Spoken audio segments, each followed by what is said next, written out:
mollusks of the phylum Mollusca come from the Latin word mollus, meaning soft. These invertebrates are amazingly diverse and come in sizes from near microscopic to conchs several feet long. Worldwide, the Mollusca phylum has an estimated 93,000 described living species and some 70,000 known fossils. Mollusks have been evolving since the Paleozoic era, some 550 million years ago. In this time, mollusks have successfully colonized every type of habitat and can be found in every continent. Over half of all mollusks live in the ocean, while the rest can be found in freshwater and terrestrial ecosystems. There are 7 classes of mollusks, 4 of which are most common in Florida. The first class is the Polyplacophora class, also known as the chitin class. Chitins have shells composed of 8 separate shell plates or valves. These plates overlap slightly at the front and back edges. They provide protection and help the chitin to flex upward and move over uneven surfaces. This structure also allows the animal to curl up into a ball when dislodged from rocks. The shell plate are encircled by a skirt known as a girdle. They crawl around on rocks and pilings, scraping up algae and microscopic animals. The Gastropoda or Gastropod class includes snails and slugs from saltwater, freshwater, and land. They contain a vast total of named species, second only to insects in overall number. Although the name snail is sometimes applied to all members of this class, commonly this word means only those species with an external shell big enough for all of the soft parts to withdraw completely into. Those gastropods without a shell and those with very reduced or internal shell are usually known as slugs. The marine-shelled species of gastropods include abalone, conchs, periwinkles, and whelks. In most species, the single calcium carbonate shell is whorled to the right, although in rare cases, such as with the lightning whelk, the shell curls to the left. The Bivalve or bivalve class, which include clams and oysters, have 2 separate shells called valves that enclose its body behind hinges. Bivalves as a group have no head and lack some usual molluscan organs. The majority are filter feeders, meaning that they use special gills called ctenidia to breed and feed on microscopic plant and animal life. Most bivalves bury themselves in sediment where they are relatively safe from predation. Others will attach themselves to rocks or other hard surfaces, like oysters. Oysters have a particularly important role in the Tampa Bay area as they are a means for naturally filtering the bay. Through their filter feeder systems, oysters pump contaminated water through their gills, trapping sediment and chemicals, cleaning the water for underwater grasses and other aquatic life. An adult oyster can filter up to 30 gallons of water a day. As an effort to remediate pollution in the Tampa Bay area, organizations such as Tampa Bay Watch have worked to install thousands of oyster reefs to improve water quality. Today we're here with our vertical oyster garden program, also known as a VOG. And this right here is a vertical oyster garden.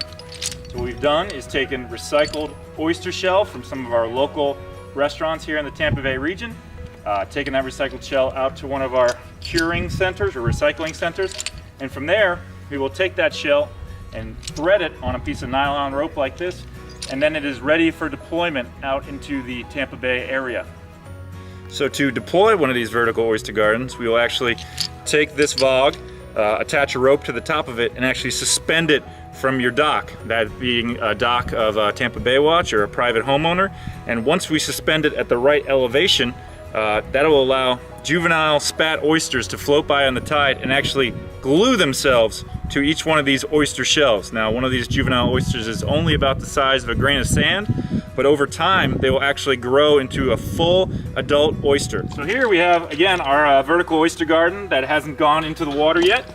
And here we will see one of the oyster gardens that we deployed several months ago. This one's been in the water for about 6 to 8 months.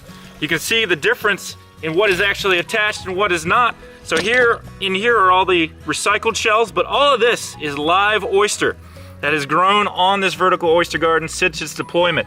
And each one of these oysters is filtering about 1 to 2 gallons of water an hour, up to 5. Basically about 50 gallons of water a day, and each one is filtering out algae and plankton for food.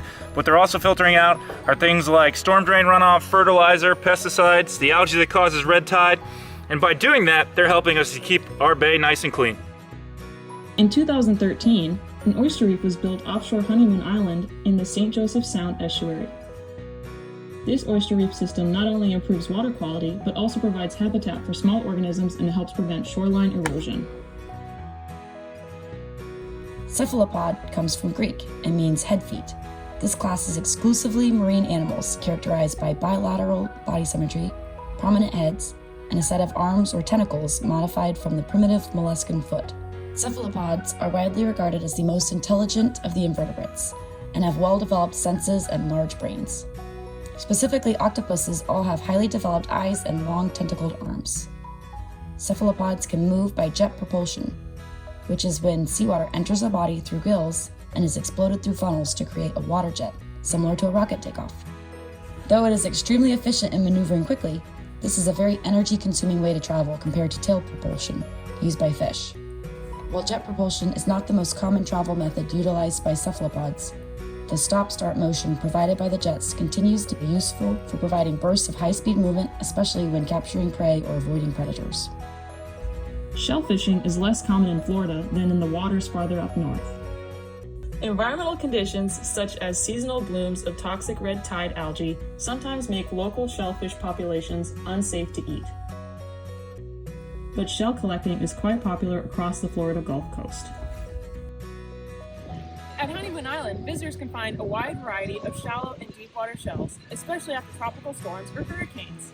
Some of the ones you can find are lightning whelks, cockles, or sunray Venus clams. While shell collection is permissible, no living shells can be removed from the beach. If you find a living shell, simply place it face down into the water. On behalf of our team here at Honeymoon Island, thank you for getting to know the real Florida.